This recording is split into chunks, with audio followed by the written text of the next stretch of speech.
રાજ્યના અન્ય જિલ્લાઓની માફક હવે જામનગર જિલ્લાના કેટલાક ગામોમાં ખાનગી કંપનીઓની વીજલાઇન વાડી ખેતરોમાંથી પસાર કરવા બાબતે વિરોધ ઉઠવા પામ્યો છે। જામનગર જિલ્લાના જોડિયા તાલુકાના લીંબુડા ગામના સ્થાનિક ખેડૂત પરિવારો પોતાના વાડી ખેતરોમાં વીજલાઇનના થાંભલા નાખવા દેવાની વિરુદ્ધમાં છે।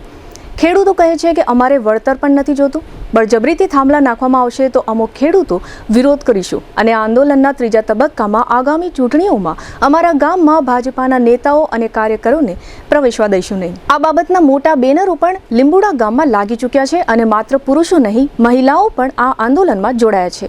લીંબુડા ગામના ખેડૂત અનિલભાઈ રામોલિયા અને ખેડૂત પરિવારના એક મહિલા નર્મદાબેન પનારાએ આ અંગે આપેલી વિગતો પ્રસ્તુત છે। દરેક ખેડૂતોએ અત્યાર સુધી છેલ્લા 2 મહિના લગી દરેક તાલુકા કક્ષાએ, જિલ્લા કક્ષાએ હજારોની સંખ્યામાં વાંધા દર્શાવી, આવેદનપત્ર આપી અને સરકારને પહેલા પેજની અંદર જાણ કરેલી અને કોઈ પણ જગ્યાએ ખેડૂતનો અવાજ સાંભળ્યા વગર દમનકારી નીતિ અપનાવી, પોલીસ તંત્રનો ગેરઉપયોગ કરી અને ખેડૂતને ઢહડી અને ખેડૂતના ખેતરમાં કામ કરવું છે ત્યાં લગીની સરકારની તૈયારી છે। તો સામે ખેડૂતોની એવી તૈયારી છે કે કોઈ પણ શરતે અમારા પ્રશ્નનું નિરાકરણ ન આવે ત્યાં સુધી કામ કરવા દેવું નહીં અને જો કામ કરવાની એટલી બધી જીદ પકડે તો હવે ત્રીજા ફેઝની અંદર ખેડૂતોએ એવું નક્કી કરેલું છે અને દરેક ગામે આવેદનપત્ર આપી ભાજપને ભગાવો એવા બેનરો મારી અને એક પણ ગામની અંદર ગરવા દેવાની નથી।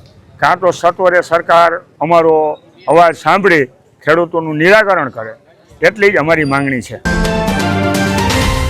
આજે અમને તારીખ 4/7/2026 રોજ આપેલ પરિપત્ર મંજૂર નથી અને આજે નોટિસ દેવા આવવાના છે એ નોટિસ પણ અમને મંજૂર નથી, અમે સ્વીકારવાના નથી। અમારા ખેતરમાં અમારે થાંભલા જોતા નથી, તમારી વળતર પણ અમારે જોતી નથી અને આજે ભાજપવાળા કોઈ પણ અમારા ગામની અંદર હવેથી પગ દેવા આવતા નહીં, અમને મંજૂર જ નથી। આટલા દિવસ અમને તમને મત આપીને ચૂંટાવીને આગળ લીધા છે અને અમને તમે ધક્કો મારો, ખેડૂત ગરીબ ખેડૂતના ગળા ચૂસવા આવ્યા હો તમે। આજે રોજ ભાજપવાળાને કે અમારા ગામની અંદર પ્રવેશ કરવાનો નથી તમારે કોઈ દિવસ, આજ રોજ એના માટે ભેગા થયા અને નોટિસ આપો આવેલ, એની નોટિસ અમને મંજૂર જ નથી। અમારે તમારા થાંભલા જોતા નથી કે અમારે વળતર જોતી નથી, ખેતરની અંદર પગ દેવાનો થતો નથી।